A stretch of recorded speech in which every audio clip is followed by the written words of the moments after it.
The price of your power bill is a very complex issue. In fact, we'd argue power is an overarching theme here. Political power, the power of profitability, and your power to change it. We're going to walk you through all of it. Alabama Power customers are paying some of the highest electric bills in the entire country. That's Daniel Tate, president of Energy Alabama, fighting to lower Alabama power bills. He's right. Alabama has the third highest residential monthly electric bills in the country, on average $173. Alabama Power customers account for more than half that number. In Alabama, we use more power than most states due to our climate. Take a look. Alabama consumes the fourth largest amount of electricity in the country, and our bills are still the highest. Alabama Power says the bills are higher due to high consumption, noting the price per kilowatt hour falls much lower, 21st in the country.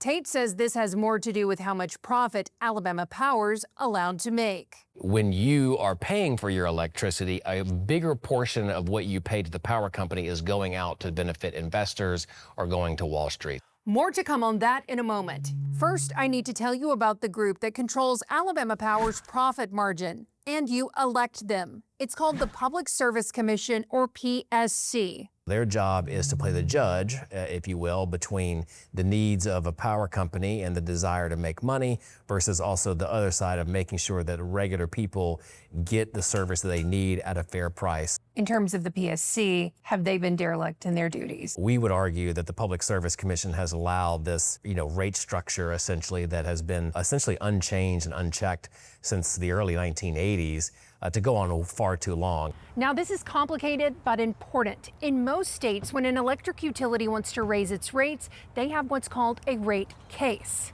That forces the company to open their books and show why they need customers to pay more. It's a public hearing, the public can weigh in, and often ends in court. This hasn't happened in Alabama since 1982. How do we know that we're actually getting a fair deal? Well, we don't.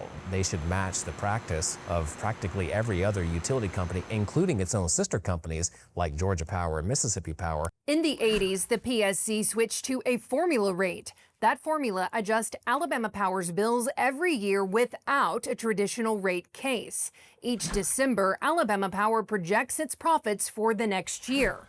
If those profits fall below a range, rates go up. The same if it goes above, rates go down, guaranteeing a stable profit each year. The Alabama Commission is just sort of legendary in that it hasn't held a rate case for Alabama Power in more than 40 years. This is Ari Pesco, director of the Electricity Law Initiative at Harvard Law School. He says consumers benefit more from a rate case. Absolutely. There can be billions of dollars at stake, and it's worth the time and the money. We don't just trust a monopolist that provides essential services and doing it for profit. Tate says this is driving up Alabama Power's profits. If you look at Alabama Power's return on equity or a marker of their profit compared to neighbors, it's substantially higher. That means that every year Alabama Power collects about $250 to $300 million more in profit. Alabama Power says the cost of energy is a concern. The price you pay accounts for reliable power and infrastructure improvements. Heads up, this is complex, but also very important. The industry standard for measuring equity is ROE, or return on equity. But the state doesn't measure that for Alabama Power. In 2013, the Public Service Commission switched from using ROE to something called a weighted return on average retail common equity. That's the formula we mentioned earlier, and it shows a much lower number than traditional ROE. So you might wonder, is the PSC propping up Alabama Power's profits? A new report ranks state utility regulators and puts Alabama's PSC in its own category, above average. In plain terms, that means the PSC is considered investor-friendly. We had trouble confirming an interview with the PSC and went to Montgomery for their regular meetings to connect. It's worth noting the commission has new leadership. Cynthia Allman is the new president, recently appointed by the governor.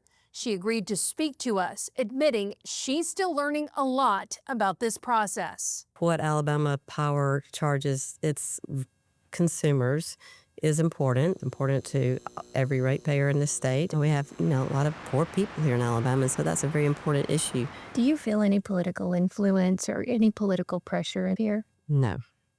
There's no question Alabama Power is one of the most politically influential companies in the state. Since 2013, they've shelled out nearly $5 million to PACs or political action committees, and Alabama Power's PAC paid out more than $3.3 million directly to candidates. That's nearly $8.2 million combined.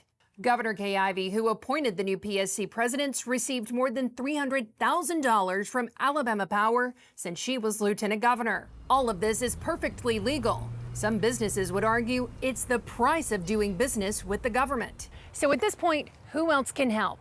The Alabama Attorney General's office has a consumer division that can file a lawsuit on behalf of ratepayers. But it's unclear the last time it happened.